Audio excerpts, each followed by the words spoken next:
आपको अमन व अमान बहाल करना था, मगर आपने पूरा इस्लामाबाद बंद कर दिया। कारोबार क्यों बंद किया? आपने मीडिया पर हर जगह कहा कि इस्लामाबाद हाई कोर्ट के ऑर्डर पर हम इजाजत नहीं दे रहे। जजेस समेत खुद भी लाहौर से इस्लामाबाद नहीं आ सका, अपने ही ऑर्डर का खुद शिकार हो गया। डिस्ट्रिक्ट कोर्ट्स बंद थीं, इस्लामाबाद हाई कोर्ट में काम ना होने के बराबर था। Chief justice Islamabad high court Aamir Farooq हुकूमत और इंतजामिया पर बरहम, कहा कि आपसे कहा था कि शहरियों, ताजर और मुजाहिरीन के बुनियादी हुकूक का ख्याल रखें। आम आदमी का क्या कसूर? हुकूमत के झगड़े में अवाम किधर जाएंगे? पीटीआई ने गलत किया तो हुकूमत ने भी गलत ही किया। पीटीआई से भी पूछेंगे कि अदालती अहकामात की खिलाफ वर्जी क्यों की गई। चीफ जस्टिस आमिर फारूक की वजारत दाखिला को तफसीली रिपोर्ट जमा करवाने की हिदायत। मजीद समात आइंदा हफ्ते तक मुलतवी।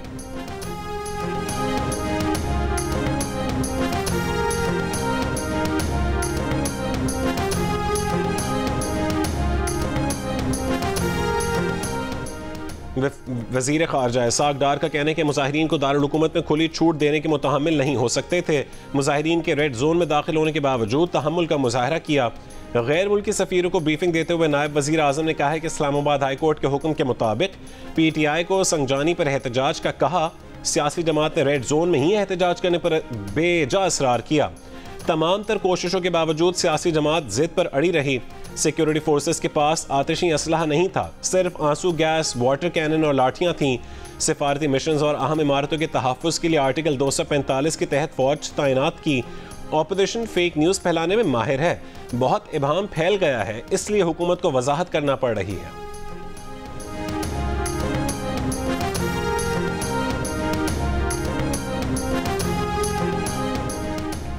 हुकूमती रवैये से लगता है कि हम इस मुल्क के बाशिंदे नहीं हैं। ऐसे सलूक के मुस्बत नताइज बरामद नहीं होंगे। सेनेट में opposition leader senator Shibli Faraz ने खबरदार कर दिया। कहा कि अंदाज़ा नहीं था कि इस्लामाबाद में इस्तकबाल गोलियों से होगा।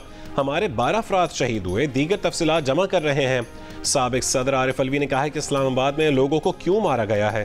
कहते हैं गोली नहीं चली, हलाकतों को छुपाया जा रहा है। पीटीआई कोई तहकीकाती इदारा नहीं है, तहकीकात सरकार का काम है, तहकीकात करे।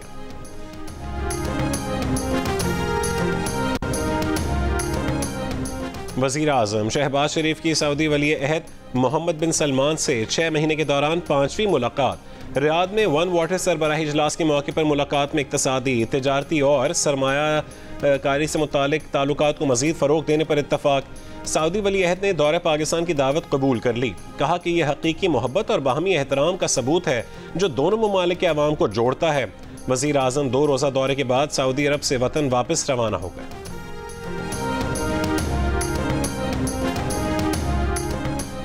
आईसीसी चैंपियंस ट्रॉफी हाइब्रिड होगी या भारतीय टीम पाकिस्तान आएगी? फैसला कल मुतवक्के। आईसीसी के अहम इजलास में ब्रॉडकास्टर्स जल्द से जल्द शेड्यूल के ऐलान की डिमांड रखेंगे।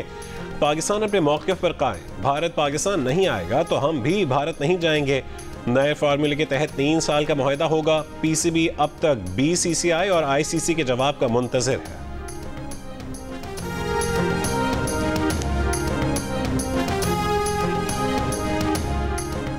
बाबर आजम की तीनों फॉर्मेट्स में वापसी। दौरे जनूबी अफ्रीका के लिए पाकिस्तान के स्क्वाड का ऐलान कर दिया गया। आकिब जावेद का कहना है कि शाहीन आफरीदी को चैंपियंस ट्रॉफी में जिस्मानी और जहनी तौर पर ताज़ा दम रखने के लिए वाइट बॉल स्क्वाड में शामिल किया है। सुफियान मुकीम भी पहली बार वनडे स्क्वाड का हिस्सा। इंग्लैंड के खिलाफ 19 विकेटें लेकर प्लेयर ऑफ द सीरीज करार दिए जाने वाले ऑफ स्पिनर टेस्ट स्क्वाड से ड्रॉप। पाकिस्तान क्रिकेट टीम 10 दिसंबर से 7 जनवरी तक जनूबी अफ्रीका का दौरा करेगी। जनूबी कोरिया की ऑपोजिशन जमातों ने सदर के खिलाफ मवाक़से की तहरीक जमा करवा दी। जुमे तक वोटिंग मुतवक्के। ऑपोजिशन को मवाक़से के लिए 300 रुकनी ऐवान में 200 अरकान की हिमायत दरकार होगी। गुज़िश्ता रोज़ जनूबी कोरिया के सदर को 6 घंटों में मार्शल लॉ उठाना पड़ गया। पार्लियामेंट में वोटिंग के बाद जनूबी कोरिया की काबीना ने मार्शल लॉ उठाने की मंजूरी दी। हुक्मरान जमात का भी काबीना से मुस्ताफ़ी होने का मुतालबा। पार्लियामेंट में दाखिले के मौके पर अरकान पार्लियामान और फौज में तसादुम। मुख्तलिफ शहरों में मुजाहरे। ऑपोजिशन पर रियासत मुखालिफ सरगर्मियों का इल्ज़ाम लगाते हुए सदर ने मार्शल लॉ लगा दिया था।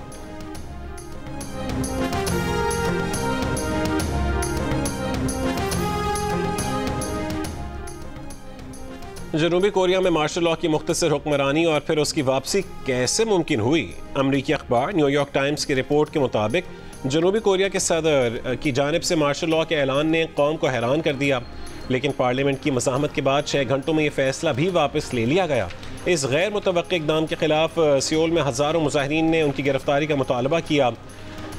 सदर 2022 में इंतहाई कम फ़र्क से सदर मुंतखब हुए थे, लेकिन उनकी क़यादत को मुसलसल सियासी तनाज़ात और मुखालफत का सामना रहा। मार्शल लॉ का ऐलान, जो सियासी तकसीम और समाजी बेचैनी को ज़ाहिर करता है, एक सख्त इक़दाम था जिसने जनूबी कोरिया की जमहूरी तारीख पर सवालात उठा दिए। पार्लियामेंट के फैसले और अवामी दबाव के तहत सदर यून ने मार्शल लॉ ख़त्म कर दिया, लेकिन ये वाक़या जनूबी कोरिया के सियासी मंजरनामे में एक अहम मोड़ बन गया। मीडिया रिपोर्ट्स के मुताबिक 1948 से जनूबी कोरिया 17वीं बार मार्शल लॉ की जद में आया। मुल्क में 12 बार इमरजेंसी मार्शल लॉ नाफिज किया जा चुका है।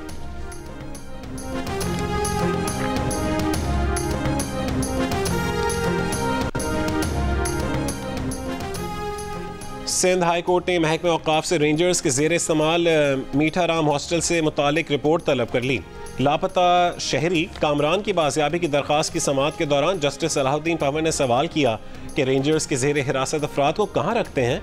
रेंजर्स प्रोसिक्यूटर ने बताया कि सिंध हुकूमत ने मीठा राम अस्पताल को सब जेल करार दिया था, मुल्ज़िमान को वहीं रखा जाता है।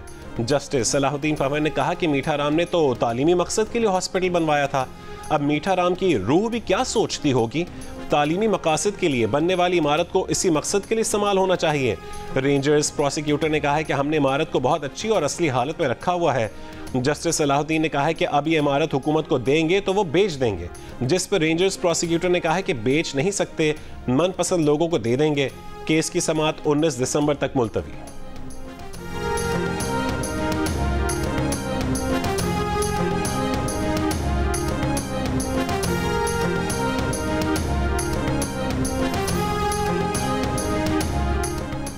हुकूमत का सोशल मीडिया पर कंट्रोल मजीद सख्त करने का फैसला, इब्तदाई कानूनी मुसवदा तैयार, इंसानी हुकूक तंजीमों की तशवीश, शहरियों की आज़ादी इजहार को लाहक खतरात से मुतालिक खदशात का इजहार।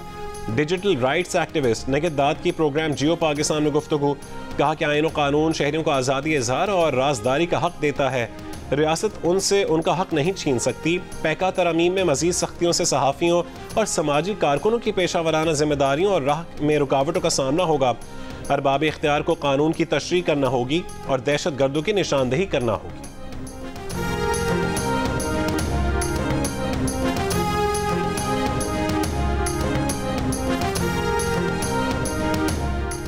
पाकिस्तान सॉफ्टवेयर हाउसेस एसोसिएशन ने पैका कवानीन के तहत VPN बंदिश की मुखालफत की। पैका के तहत सोशल मीडिया कंपनियां बंद कर सकते हैं, VPN नहीं। पाशा के चेयरमैन सज्जाद मुस्तफ़ा सैयद की गुफ्तगू, कहा कि हुकूमत को तजवीज़ दी कि VPNs को मकामी सतह पर रजिस्टर किया जाए। तमाम ममालिक VPNs को मॉनिटर करते हैं। इंटरनेट पर खलल का मामला भी हुकूमत के साथ उठाया। 1 घंटा इंटरनेट की बंदिश से IT इंडस्ट्री को $9,10,000 का नुकसान होता है। पाशा के मामला उठाने पर चंद घंटों में इंटरनेट का मसला हल हुआ। नेशनल सिक्योरिटी को खतरे की सूरत में इंटरनेट सर्विस बंद हो सकती है।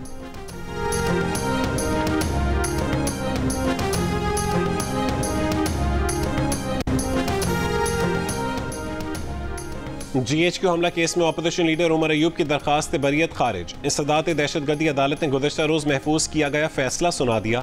Special public prosecutor Zaheer Shah अदालत में पेश हुए, कहा कि मुल्ज़िम हमराही मुल्ज़िमान की इकबाली बयान में नामजद है। फ़र्द जुर्म से कबल मुल्ज़िम की बरियत इस्तग़ासा की शहादत को मुतासिर कर सकती है। गिरफ्तार PTI कारकुनों को ताख़ीर से पेश करने पर इंसदाद दहशतगर्दी अदालत ने RPO रावलपिंडी को शोकॉज नोटिस जारी कर दिया। कल तक जवाब दाखिल करवाने की हिदायत। सवाल किया कि अदालती अहकामात के बावजूद मुल्ज़िमान को बरवक्त अदालत में पेश क्यों नहीं किया जा रहा। रावलपिंडी डिवीजन में पुलिस ने 1100 से ज़्यादा मुल्ज़िमान को गिरफ्तार करने का दावा किया है।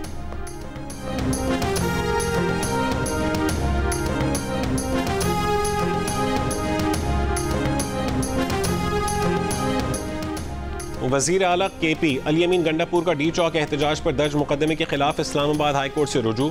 26 नवंबर को दर्ज मुकदमे से दहशतगर्दी की दफात खत्म करने का मुतालबा। दरख्वास्त में कहा गया कि एहतजाज के लिए आईनी हक इस्तेमाल किया, पुलिस ने दहशतगर्दी का मुकदमा बना दिया।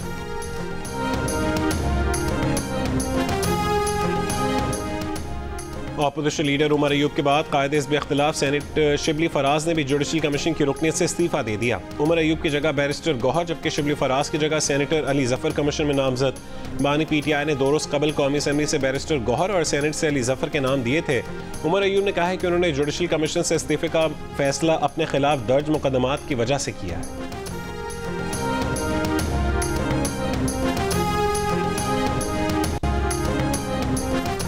हुकूमत अब किसी कम लागत या पोर्टेबल हाउसिंग मंसूबे में खुद हाथ नहीं डालेगी।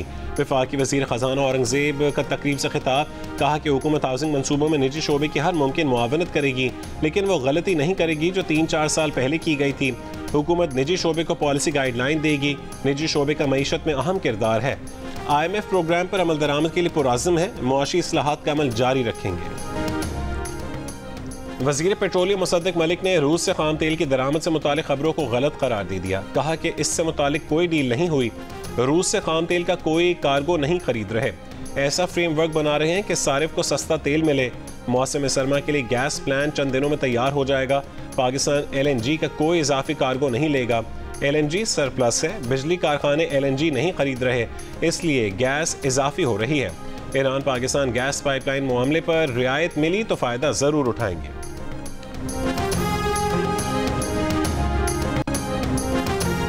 मॉस्को में पाकिस्तान और रूस के बैनुल हुकूमती कमीशन का इजलास। पाकिस्तानी वफ्द की क़यादत वज़ीर तवानाई अवैस लगारी ने की। इजलास के मौके पर पाकिस्तान और रूस के दरमियान दो तरफा तिजारत और तवानाई समेत 8 मुआहदों और समझौतों पर दस्तखत किए गए।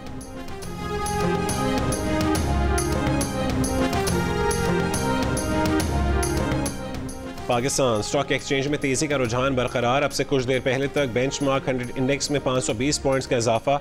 इंडेक्स 1,05,079 की सतह पर देखा गया था।